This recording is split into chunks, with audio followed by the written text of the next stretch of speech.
엄마, 제발 그만 기다리세요. 오빠는 이미 6년 전에 죽었어요. 나는 울먹이는 목소리로 어머니를 말렸어요. 하지만 어머니는 여전히 현관문 앞 작은 의자에 앉아 골목 끝을 바라보고 계셨죠. 매일 아침 6시부터 저녁 9시까지 비가 와도 눈이 와도 변함없이 그 자리에서 말이에요. 민석이가 돌아올 거야. 엄마는 알아. 어머니의 목소리는 여전히 확신에 차 있었어요. 6년 전 태풍 경보가 내렸던 그날, 오빠 민석이는 갑자기 잠깐 나갔다 올게라는 말만 남기고 사라졌거든요. 경찰 수색도, 해경 수색도, 방송 실종자 신고도 모두 소용없었어요. 하지만 어머니만은 포기하지 않으셨죠. 처음에는 이해했어요. 아들을 잃은 엄마의 마음이니까요.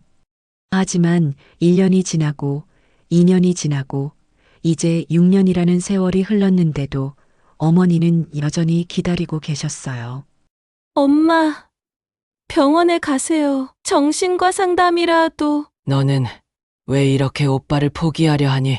어머니의 눈에 서운함이 가득했어요. 나는 말문이 막혔어요.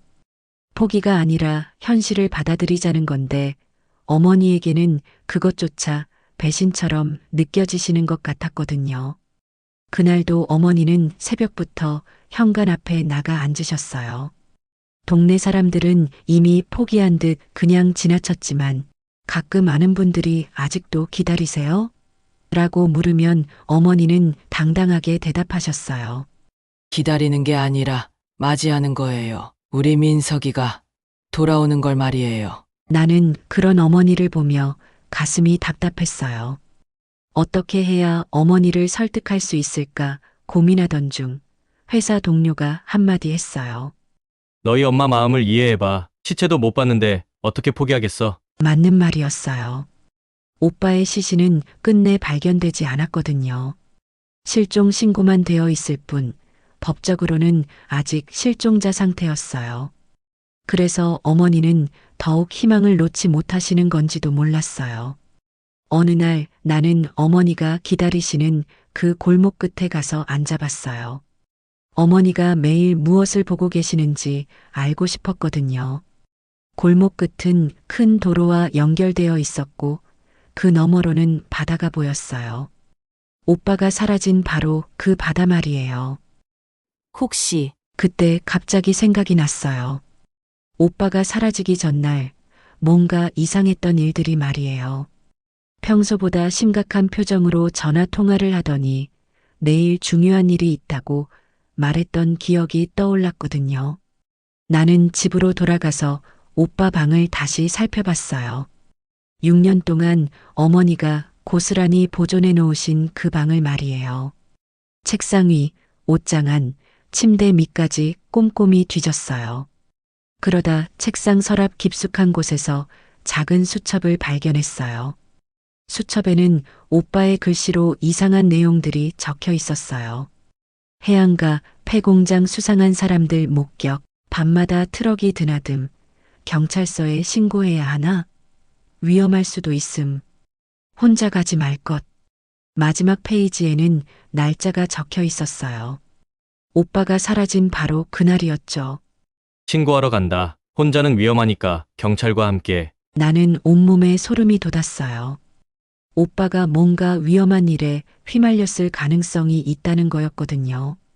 그리고 그날 태풍 때문에 경찰서 업무가 마비됐다면 오빠는 혼자 가야 했을지도 몰랐어요. 급히 어머니에게 수첩을 보여드렸어요. 엄마, 이거 봐요. 오빠가 뭔가 알고 있었던 것 같아요. 어머니는 수첩을 떨리는 손으로 받아들고 한참을 읽어보셨어요. 그리고 나를 똑바로 바라보며 말씀하셨어요. 그래서 엄마가 기다리는 거야. 우리 민석이는 나쁜 일을 그냥 넘어갈 아이가 아니거든. 분명히 끝까지 해결하고 돌아올 거야. 그 순간 나는 깨달았어요. 어머니의 기다림이 단순한 부정이나 현실 도피가 아니라는 것을 말이에요. 어머니는 오빠의 성격을 누구보다 잘 아시는 분이었고, 그래서 더욱 확신하고 계셨던 거예요. 그럼 우리가 직접 찾아보는 게 어때요? 내 제안에 어머니의 눈이 반짝였어요.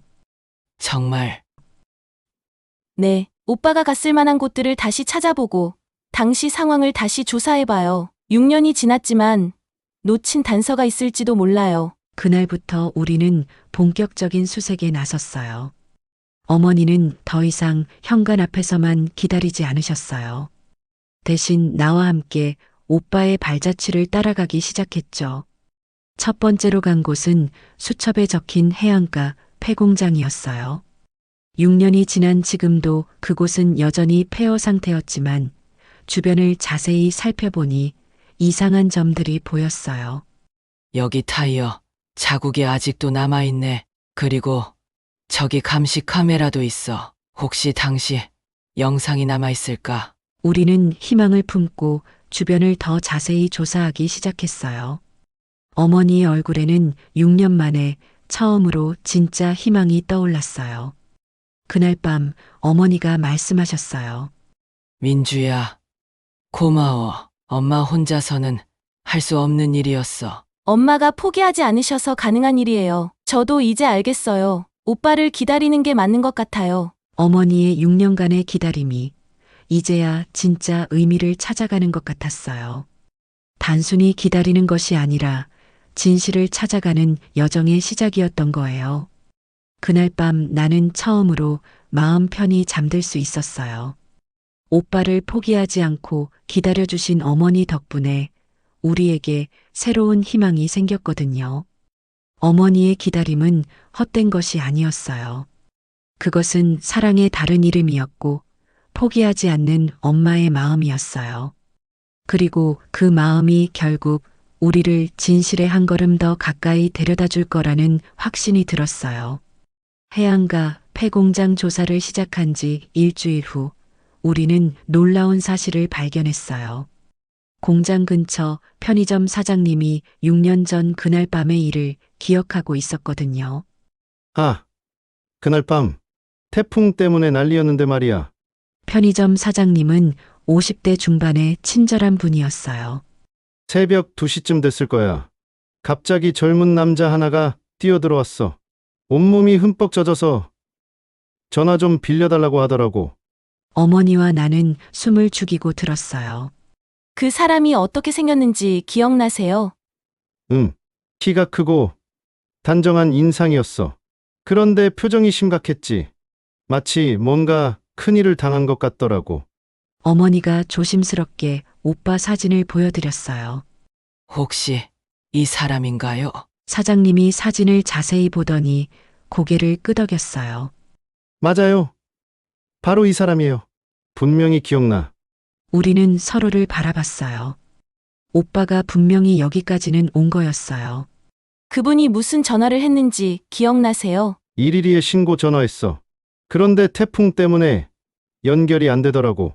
몇 번 시도해도 마찬가지였지. 그 다음엔 뭘 했나요? 메모지에 뭔가 적더니 나한테 부탁했어. 혹시 경찰이 와서 자기를 찾으면 이걸 전해달라고. 사장님이 카운터 서랍을 뒤지더니 낡은 메모지를 꺼냈어요. 6년 동안 계속 가지고 있었는데 아무도 찾으러 오지 않더라고. 메모지에는 오빠의 급한 글씨로 이렇게 적혀 있었어요. 폐공장 지하에 불법 폐기물 매립, 위험 화학물질 유출 가능성, 즉시 수사 필요, 증거사진 휴대폰에 있음, 박민서? 그리고 그 아래에는 전화번호가 적혀 있었는데 바로 우리 집 번호였어요. 어머니의 손이 떨리기 시작했어요.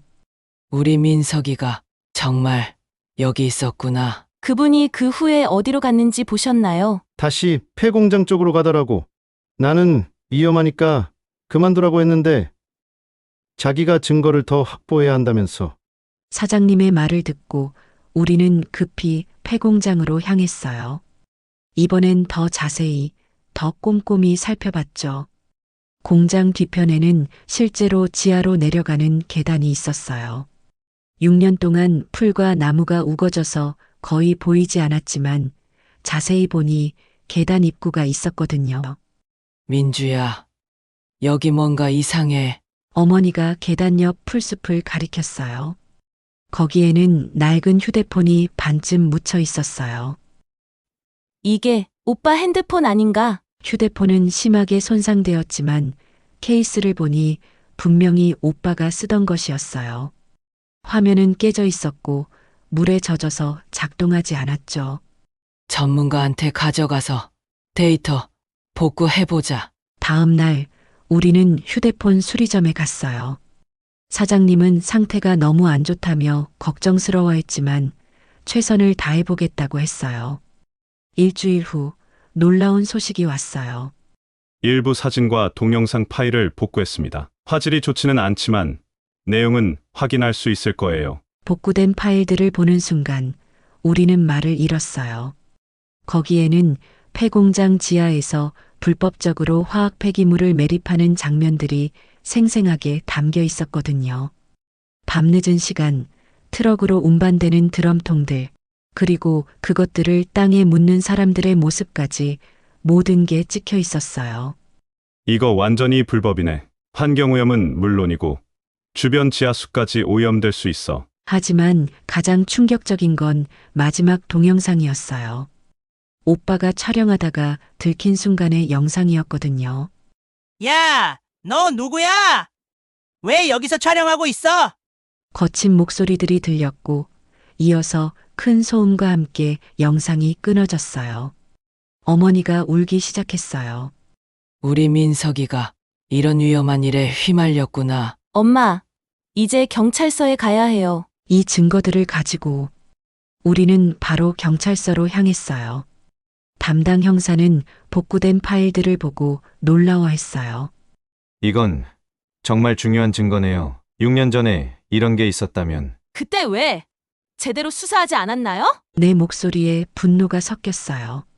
죄송합니다. 당시에는 단순 실종으로만 처리했는데 이런 배경이 있는 줄 몰랐어요. 형사는 즉시 재수사를 약속했어요. 그리고 폐공장 주변을 전면적으로 조사하겠다고 했죠. 며칠 후 경찰 수사 결과가 나왔어요. 폐공장 지하에서 정말로 대량의 불법 화학 폐기물이 발견된 거예요. 그리고 더 충격적인 사실도 밝혀졌죠. 당시 이 일에 연루된 사람들 중 일부가 아직 구속되지 않은 상태입니다. 그리고 박민석 씨의 실종도 이들과 관련이 있을 가능성이 높아요. 그럼 우리 오빠가 네, 불법 폐기물 매립을 목격하고 신고하려다가 위험에 처한 것 같습니다. 형사의 말에 어머니가 주저앉았어요. 그럼 우리 민석이는 정말 아직 포기하면 안 됩니다. 이제 제대로 된 수사가 시작될 거예요. 당시 연루된 사람들을 모두 추적해서 진실을 밝혀내겠습니다. 그날 밤 어머니와 나는 오랫동안 이야기를 나눴어요. 민주야. 엄마가 6년 동안 기다린 게 틀리지 않았구나. 네. 엄마, 오빠는 정말 용기 있는 사람이었어요. 우리 민석이는 옳은 일을 하려다가 이런 일을 당한 거야. 어머니의 목소리에는 자랑스러움과 슬픔이 동시에 섞여 있었어요. 오빠가 위험을 무릅쓰고 환경 범죄를 고발하려 했다는 사실이 자랑스러우면서도 그 때문에 위험에 처했다는 현실이 너무 슬펐거든요. 하지만 이제 우리에게는 희망이 있었어요. 진실을 찾을 수 있는 단서들이 하나씩 드러나고 있었고 경찰도 본격적인 수사에 나서고 있었으니까요. 경찰 수사가 본격화된 지 2주 후 우리에게 예상치 못한 연락이 왔어요. 혹시 박민석 씨 가족분이신가요? 전화를 건 사람은 인근 도시의 한 요양병원 간호사였어요. 네. 그런데 왜요? 저희 병원에 신원미상 환자분이 계신데 최근에 기억을 일부 되찾으면서 박민석이라는 이름을 계속 말씀하세요. 혹시 확인해 보실 수 있을까요? 순간 온몸에 피가 거꾸로 도는 것 같았어요. 어머니는 전화를 받자마자 주저앉으셨죠. 지금 당장 가볼게요. 우리는 급히 차를 타고 그 요양병원으로 향했어요. 가는 내내 어머니는 손을 떨지 못했어요. 민주야. 만약 정말 우리 민석이라면 엄마, 너무 기대하지 마세요. 동명이인일 수도 있어요. 하지만 내 마음도 두근거리기는 마찬가지였어요. 병원에 도착해서 간호사를 만났어요. 30대 중반에 친절해 보이는 분이었죠. 그분은 6년 전 태풍이 지나간 후 해안가에서 의식을 잃은 채 발견됐어요. 머리에 심한 외상을 입어서 기억상실과 언어장애가 있었죠. 6년 전이요?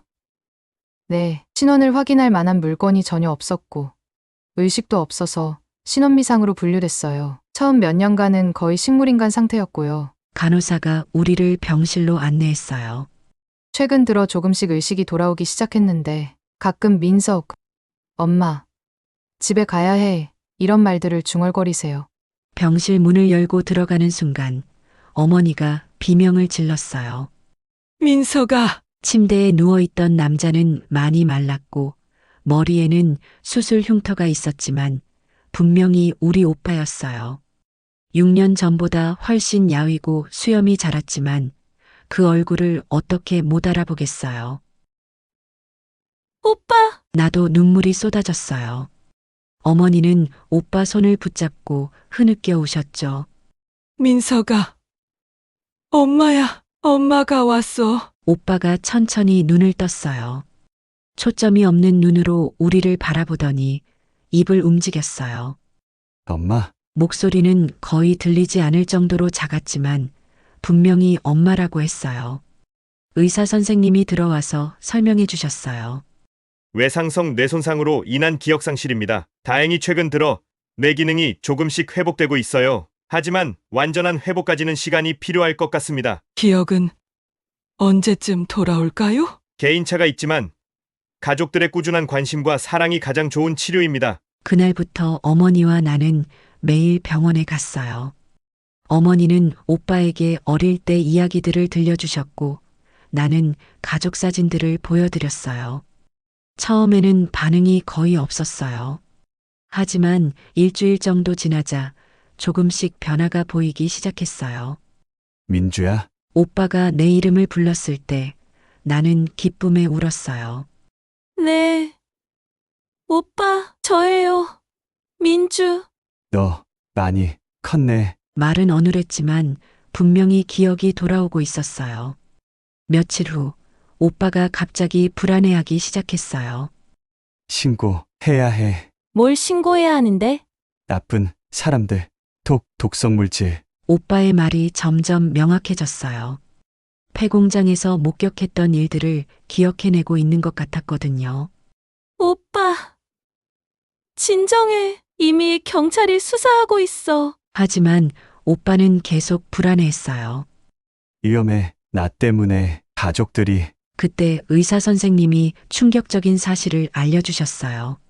사실 환자분이 처음 발견됐을 때 누군가 의도적으로 해를 가한 흔적이 있었어요. 단순한 사고가 아니라 폭행을 당한 것 같았거든요. 폭행이요. 네, 머리 외상도 둔기에 맞은 흔적이었고 몸 곳곳에 타박상도 있었어요. 하지만 당시에는 신원을 알 수 없어서 제대로 된 수사가 이뤄지지 않았죠. 나는 소름이 돋았어요. 오빠가 불법 폐기물 매립을 목격하고 신고하려다가 그들에게 들켜서 폭행을 당한 거였어요. 그런데 왜 죽이지 않고? 아마 태풍 때문에 급하게 도망쳤거나 살인까지는 부담스러워했을 수도 있겠죠. 다행히 목숨은 건진 셈입니다. 경찰에 즉시 연락했어요. 담당 형사가 병원으로 와서 오빠를 만났죠. 박민석 씨, 6년 전 그날 밤 무슨 일이 있었는지 기억나세요? 오빠는 천천히 끊어지는 말로 그날의 상황을 설명했어요. 폐공장, 지하, 드럼통, 사진 찍었어. 그 다음에는 뭐가 기억나요? 들켰어. 도망치려 했는데 뒤에서 머리를. 오빠가 머리를 만지며 괴로워했어요. 이제 그만해도 돼요. 천천히 기억나는 대로 말씀해 주시면 됩니다. 형사가 나가신 후 어머니가 오빠 손을 잡고 말씀하셨어요. 민석아, 이제 괜찮아. 엄마가 6년 동안 기다렸어. 너를 포기한 적이 없단다. 엄마, 미안해요. 걱정 많이. 미안할 게 뭐 있니? 우리 민석이는 옳은 일을 한 거야. 그날 밤 어머니와 나는 병원 복도에서 이야기를 나눴어요. 민주야, 엄마가 맞았지? 우리 민석이가 살아있다고 했잖아. 네. 엄마, 정말 대단하세요. 6년 동안 포기하지 않으셔서 오빠를 찾을 수 있었어요. 엄마는 알았어. 가슴이 말해줬거든. 우리 민석이가 아직 어딘가에 있다고. 어머니의 모성 본능이 틀리지 않았던 거예요.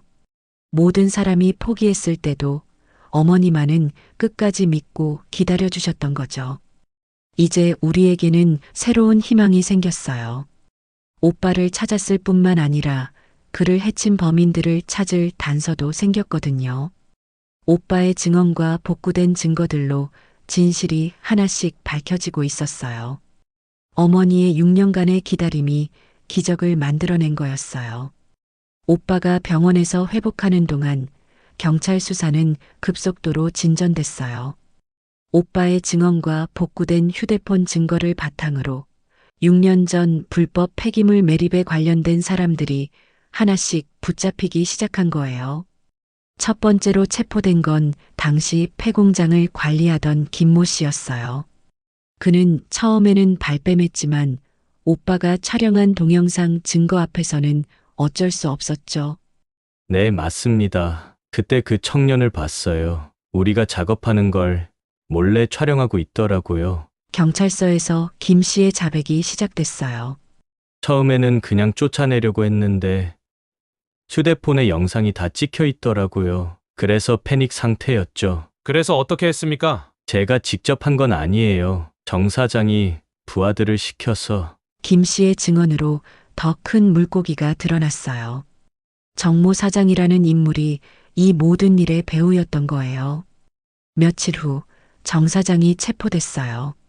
그는 중견 건설업체 사장이었는데 비용을 절약하기 위해 화학 폐기물을 불법으로 매립하라고 지시했던 거였어요. 박민석이라는 사람 때문에 우리가 큰일 날 뻔했어요. 정 사장의 진술에서 오빠가 당한 일의 전모가 드러났어요. 그 사람이 경찰에 신고하면 우리 회사가 망할 상황이었거든요. 그래서 어쩔 수 없이 뭘 했습니까? 부하들에게 위협만 하라고 했어요. 휴대폰만 뺏고 입 다물라고 겁주라고 했는데 하지만 현장에서 일이 틀어졌던 거예요. 오빠가 예상보다 강하게 저항했고 그 과정에서 폭행이 일어났던 거죠. 태풍이 오고 있어서 급하게 처리하려다 보니 너무 세게 때린 것 같아요. 정 사장의 부하였던 조모 씨가 추가로 체포되면서 더 구체적인 진술이 나왔어요. 정 사장이 죽이라고 한 건 아니에요. 그냥 기절시켜서 시간을 벌라고 했는데 제가 실수로 너무 세게 그 다음에는 어떻게 했습니까? 해안가에 버렸어요. 태풍 때문에 바다로 휩쓸려 갈 줄 알았는데 범인들은 오빠가 죽었을 거라고 생각했던 거예요. 하지만 다행히 오빠는 의식을 잃었을 뿐 목숨은 건졌던 거죠. 이 모든 진실이 밝혀지자 언론에서도 큰 관심을 보였어요. 6년 전 실종된 환경운동가 살아서 발견. 불법 폐기물 고발하려다 폭행당해 기억 잃어 포기하지 않은 어머니의 사랑이 만든 기적. 뉴스를 본 사람들이 병원으로 격려 편지와 꽃을 보내기 시작했어요. 오빠가 환경을 지키려다 희생당한 영웅이라며 칭찬하는 내용들이었죠. 어머니는 그런 편지들을 오빠에게 읽어주셨어요. 민석아, 내가 한 일을 사람들이 알아주고 있어. 너는 정말 자랑스러운 아들이야. 오빠의 기억도 점점 더 선명해졌어요. 특히 가족에 대한 기억은 거의 다 돌아왔죠. 엄마, 제가 없는 동안 많이 힘드셨죠? 아니야, 민석아, 엄마는 내가 돌아올 거라는 걸 알고 있었어. 정말 미안해요. 좀 더 조심했어야 했는데. 미안할 게 뭐 있니? 옳은 일을 한 거잖아. 한편 재판이 시작됐어요. 정 사장과 그 부하들은 폭행, 상해, 불법 폐기물 매립 등 여러 혐의로 기소됐죠. 법정에서 오빠는 휠체어를 타고 증인으로 출석했어요. 아직 완전히 회복되지 않았지만 진실을 말하기 위해서였죠. 6년 전 그날 밤, 저는 환경을 지키고 싶었을 뿐입니다. 오빠의 증언이 시작됐어요. 불법으로 매립되는 화학 폐기물을 보고 이를 막아야 한다고 생각했어요. 하지만 제가 너무 성급했던 것 같습니다. 후회하십니까? 변호사의 질문에 오빠는 고개를 저었어요. 아니요, 다시 그 상황이 나도 같은 선택을 할 것 같아요. 다만 좀 더 신중하게 접근했을 겁니다. 오빠의 당당한 모습에 방청석에서 박수가 터져 나왔어요. 정 사장 측 변호인은 오빠가 무단 침입을 했다고 주장했지만 검사는 환경범죄 고발을 위한 정당한 행위였다고 반박했어요. 피해자는 시민의 의무를 다하려 했을 뿐입니다. 그런 그를 폭행한 것은 명백한 범죄 행위입니다. 1심 재판 결과 정 사장은 징역 7년, 직접 폭행을 가한 조 씨는 징역 5년을 선고받았어요. 그리고 불법 폐기물 매립에 관련된 다른 공범들도 모두 처벌받았죠. 판사는 선고 이유에서 이렇게 말했어요. 피고인들의 행위는 환경을 파괴하고 이를 고발하려는 시민을 폭행한 중대한 범죄입니다. 특히 피해자가 6년간 기억을 잃고 고통받은 점을 고려할 때 엄중한 처벌이 필요합니다. 재판이 끝난 후 어머니와 나는 오빠와 함께 법원 앞에 섰어요. 엄마, 이제 정말 끝난 거죠? 응. 민서가 이제 다 끝났어. 하지만 더 중요한 건 오빠의 회복이었어요. 의사 선생님은 꾸준한 재활 치료를 받으면 일상생활이 가능할 것이라고 했어요. 완전한 회복까지는 시간이 걸리겠지만 가족들의 사랑과 지지가 있다면 충분히 가능합니다. 그날 밤 집에 돌아온 어머니는 6년 만에 처음으로 현관 앞 의자를 치우셨어요. 이제 더 이상 기다릴 필요가 없구나. 엄마, 정말 고생 많으셨어요. 고생이 아니야. 우리 민석이를 다시 찾을 수 있어서 너무 행복해. 악한 사람들은 모두 처벌받았고 오빠는 살아서 돌아왔어요. 정의가 승리한 거였죠. 비록 6년이라는 긴 시간이 걸렸지만 진실은 결국 밝혀졌고 나쁜 사람들은 대가를 치렀어요. 어머니의 포기하지 않는 사랑이 이 모든 기적을 만들어낸 거였어요. 오빠가 집으로 돌아온 지 1년이 지났어요. 처음에는 휠체어를 타고 다녔지만 꾸준한 재활치료 덕분에 이제는 지팡이만 짚고도 걸을 수 있게 됐어요. 기억도 거의 다 돌아왔고 말하는 것도 많이 자연스러워졌죠. 민주야, 엄마 어디 가셨어? 텃밭에서 상추 따고 계세요. 오빠가 웃으며 뒷마당으로 나가는 모습을 보면 정말 기적 같다는 생각이 들어요. 6년 전만 해도 우리는 오빠를 영영 볼 수 없을 거라고 생각했거든요. 어머니는 이제 더 이상 현관 앞에서 기다리지 않으세요. 대신 작은 텃밭을 가꾸시며 오빠를 위한 유기농 채소를 기르고 계세요. 오빠의 뇌 건강에 좋다며 매일 신선한 야채로 요리해 주시거든요. 민서가, 이 상추는 엄마가 농약 하나도 안 쓰고 기른 거야. 고마워요, 엄마. 정말 맛있어요. 가족 식탁에서 나누는 소소한 대화들이 이렇게 소중할 줄 몰랐어요. 오빠는 이제 환경단체에서 자원봉사를 하고 있어요. 직접 현장에 나가기는 어렵지만 사무실에서 환경오염 신고 접수를 받고 상담을 해주는 일을 하고 있죠. 형, 제가 공장에서 이상한 냄새가 난다고 신고했는데요. 네. 자세히 말씀해 보세요. 언제부터 그런 냄새가 났나요? 오빠가 전화 상담을 하는 모습을 보면 예전의 정의감이 그대로 살아있다는 걸 느낄 수 있어요. 6년의 공백과 고통을 겪었지만 환경을 지키려는 마음은 변하지 않았거든요. 환경단체 사람들도 오빠를 많이 존경해요. 민석 씨 덕분에 우리가 하는 일의 중요성을 다시 깨달았어요. 그동안 위험을 감수하면서도 환경을 지키려 하셨으니까요. 오빠는 부끄러워하며 손사래를 쳤지만 나는 정말 자랑스러웠어요. 재판이 끝난 후 정 사장이 운영하던 건설회사는 결국 문을 닫았어요. 불법 폐기물 매립 사건이 알려지면서 다른 프로젝트들도 줄줄이 취소됐거든요. 악한 일을 하면 결국 대가를 치르게 되는 거였어요. 반대로 오빠는 환경부에서 표창을 받았어요. 박민석 씨의 용기 있는 신고 덕분에 심각한 환경오염을 막을 수 있었습니다. 시상식에서 환경부 장관이 직접 상장을 수여했어요. 어머니와 나는 객석에서 눈물을 흘리며 박수를 쳤죠. 우리 민석이가 영웅이 됐네. 어머니가 속삭이시는 목소리에 자부심이 가득했어요. 그런데 더 놀라운 건 오빠 사건이 알려지면서 비슷한 사례들이 계속 신고되기 시작한 거예요.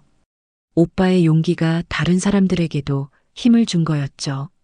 형님 덕분에 용기를 얻었어요. 저도 우리 동네 불법 폐기물 매립을 신고하겠어요. 저희 공장에서도 몰래 화학물질을 버리고 있어요. 이제 참을 수 없어요. 환경단체로 신고 전화가 빗발쳤어요. 오빠의 희생이 헛되지 않았다는 걸 보여주는 증거였죠. 6개월 후 우리는 특별한 장소를 방문했어요. 오빠가 발견됐던 해안가 근처에 세워진 작은 기념비였어요. 시에서 환경보호의 중요성을 알리기 위해 세운 거였죠. 기념비에는 이렇게 새겨져 있었어요. 환경을 지키려는 한 사람의 용기가 세상을 바꿉니다.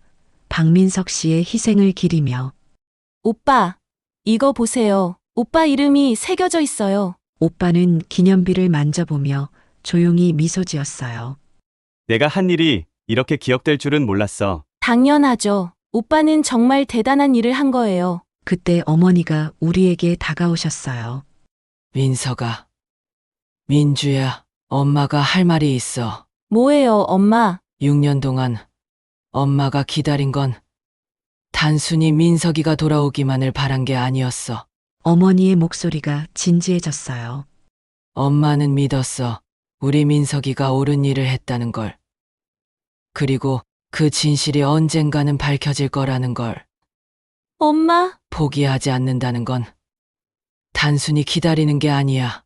사랑하는 사람을 믿는 거야. 그 사람이 한 일을, 그 사람의 마음을 끝까지 믿어주는 거란다. 어머니의 말씀에 우리는 모두 눈물을 흘렸어요. 지금 우리 집 현관 앞에는 작은 화분이 놓여 있어요. 어머니가 직접 기르시는 장미 화분이에요. 예전에 기다림의 자리였던 그곳이 이제는 희망의 자리가 됐죠.